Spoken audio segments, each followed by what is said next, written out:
الكلام الكبير وصلوا لي أيضا تضارب المصالح. كيف لوزير أو لمسؤول وزاري أو لمسؤول حكومي باش يدخل لصفقات كبرى؟ أنا كنتكلم وكنتألم بهذا الإيقاع، كنتكلم وكنتألم لأنني كنقل على ظهري المواطنين وآراء المواطنين. تفضل السي إدريس والله يعاونك علينا.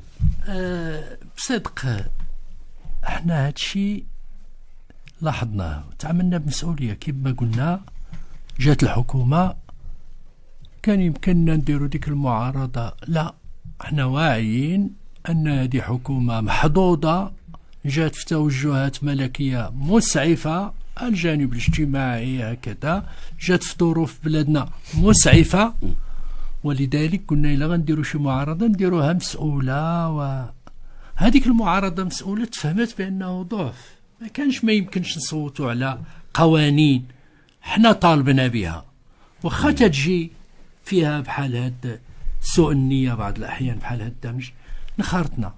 ولكن وصل العبات أن مثلا دستوريا دور ديال المراقبة هاد الشيء، رئيس الحكومة مطالب أن يحضر 4 مرات في الدورة.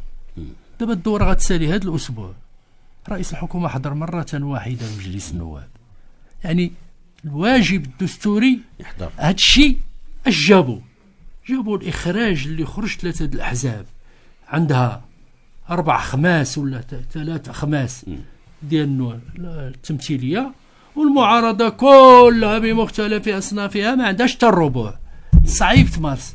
فلذلك مثلا غادي يجي رئيس الحكومة في نصف الولاية، شكون اللي تيجيبوا إما إرادته الشخصية حسب الدستور، أو اللي يمكن يطالب بهذه القضية هو الثلث ديال مجلس النواب. حنا ما عندناش الثلث كمعارضة كاملة، ما عندهاش موت.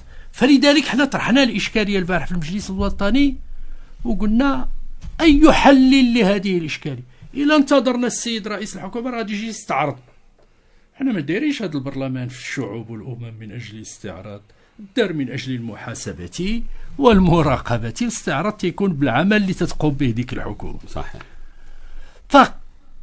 من ضمن الاقتراحات اللي اقترحنا أننا يمكن نقترحوا على كافة الفرق المعارضة، لأن هذه الإمكانية اللي عندنا، نمشيو لملتمس الرقابة، لأن ملتمس الرقابة حسب الدستور غير لو ان سانكيام الخمس تيمكن، ولو ان سانكيام هو الحل دابا باش يمكن ماشي باش نطيحوا الحكومة. حنا عارفين أن هذه الحكومة متغولة وقوية وكذا وخا ما منسجماش، ولكن على الأقل صحيح باش نجيو نناقشوا معها سياستها بوضوح ويتبع الرأي العام والشعب كله يحكم وقتها، ما تيوليش ديك الساعة غير قضية العدد. هذا انفراد السيد كتب هذا انفراد انتم هذا مهم جدا مهم جدا.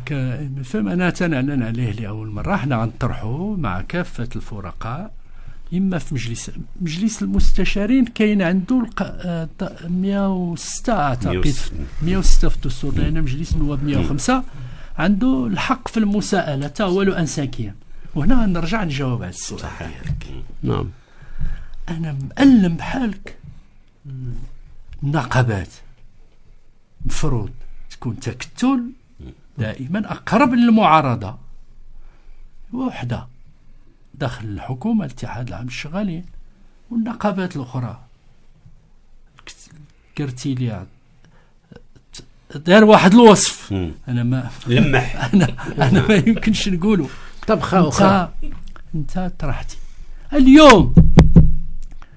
استغرب إلا ما جابتش هاد النقابات وإلا ما ساهمتش في دوك الخمس ديال المساءلة اليوم نعرض عليها. احنا ماشي أنه باش نديروا حيوية، لأن شوف الله يرحمه الحسن الثاني حتى من يبغى يدير التناوب، شوف إذا كان رئيس الحكومة من الأغلبية ورئيس إحدى الغرفتين من الأغلبية، كان رئيس الغرفة الثانية من المعارضة للحفاظ على التوازن. وظل هذا المجلس ديال المستشارين تقليد باش نحافظوا دائما حتى لا تتغول أي حكومة، باش ما يتغول لا اليوسفي ولا عباس الفاسي ولا دريس جطو. الحكومات هذو كلها عاشت في الغرفة الثانية تقودها معارضة.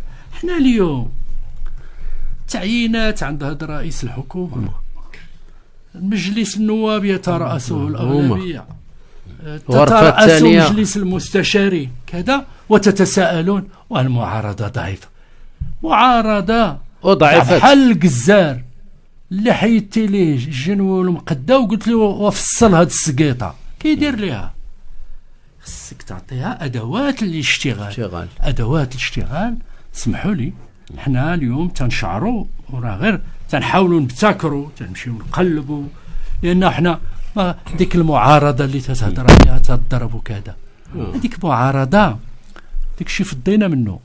علما أن الدستور ما يمكنش نتقواو بالشارع، علما أن الدستور أكد دولة المؤسسات، وتنقولوا اليوم إلا غنمارسوا شي معارضة هي المعارضة المؤسساتية. مفهوم جديد للمعارضة، مفهوم آخر للمعارضة. لذلك اجتماعيا واقتصاديا هاد التساؤلات اللي تطرح اليوم حنا تنبهنا لها البارح وتنبهنا لها قبل. أنا في برنامج في القناة الرسمية قلت لرئيس الحكومة وهو يناقش التعليم، قلت له راه خصك تفكر بأن الأمر لا يتعلق بهذا القطاع، راه كاينه أوضاع بائسة جدا، وأن هذا الشيء غادي يؤدي لاحتقان اجتماعي. خص يكون عندك تصور شمولي لكل الفئات، سواء الموظفين أو القطاع العام أو حتى القطاع الخاص.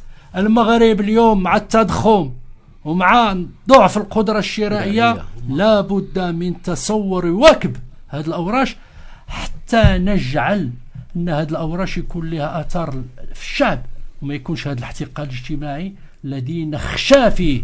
ونقولها بكل مسؤولية، ما نبقاوش نتسناو حتى تشعل في شي بلاصة عاد نمشيو نجيبوا وسائل الإطفاء ونخليو وتيولي. أنا قل لي، قلتي التنسيقيات الصحة كان راه اسمح لي، راه إلا وصلت البلاد أن المصالح الفئوية ما تتحل إلا بالتنسيقية، راه كل واحد فينا غادي يمشي يدبر على التنسيقية التي تتلائم وفكها ماشي نعم. لأنه إلا ولات كل فئة يمكن لها تكتل وتقول لك إما وإما، هذا أخطر ما كاين في المجتمع. الحكومات والأحزاب والنقابات والمؤسسات تدبر المصلحة العامة للمجتمع. يمكن لكم تفاعلوا مع السيد الكاتب الأول وهو كيتكلم واحد الإشارة